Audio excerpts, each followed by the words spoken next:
नमस्कार, मी आचल आणि तुम्ही बघताय लोकवाहिनी न्यूज चॅनलचं टॉप 20 महाराष्ट्र हे बुलेटिन। एक नजर टाकूया महाराष्ट्रभरातील महत्त्वाच्या बातम्यांवर।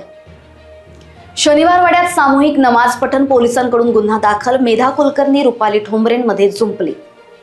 मुंबईतील महसूल विभागाच्या शासकीय अधिकाऱ्याच्या वाहनाची दुचाकीला धडक, एकाचा मृत्यू, एक जण जखमी। बदलापुरात शहराबाहेरील 17,000 मतदार, शिंदेच्या शिवसेनेचे शहर प्रमुख पुढे म्हणाले, बोगस लोकांना चोप देऊ। मतचोरी होत असल्याचा मला अनुभव, विरोधकांचा आरोप सत्य, राज ठाकरेंच्या भूमिकेशी महादेव जानकर सहमत।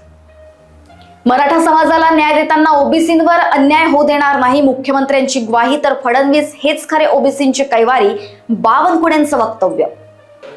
राज ठाकरे हे कुशल संघटक, मात्र त्यांच्या भूमिकेत सातत्य नाही, सुधीर मुनगंटीवारांची टीका।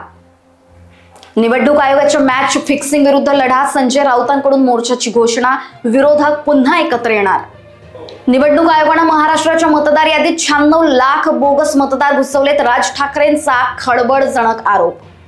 नाशिक रोडजवळ कर्मभूमी एक्सप्रेसमधून 3 जण खाली पडले, दोघांचा मृत्यू, एकाची प्रकृती चिंताजनक। आणि मुरलीधर मोहोळांनी गोखलेंसोबत जैन हॉस्टेलमध्ये भगवान महावीरांचं दर्शन घेतलं आणि धनगेकरांचा नवा आरोप।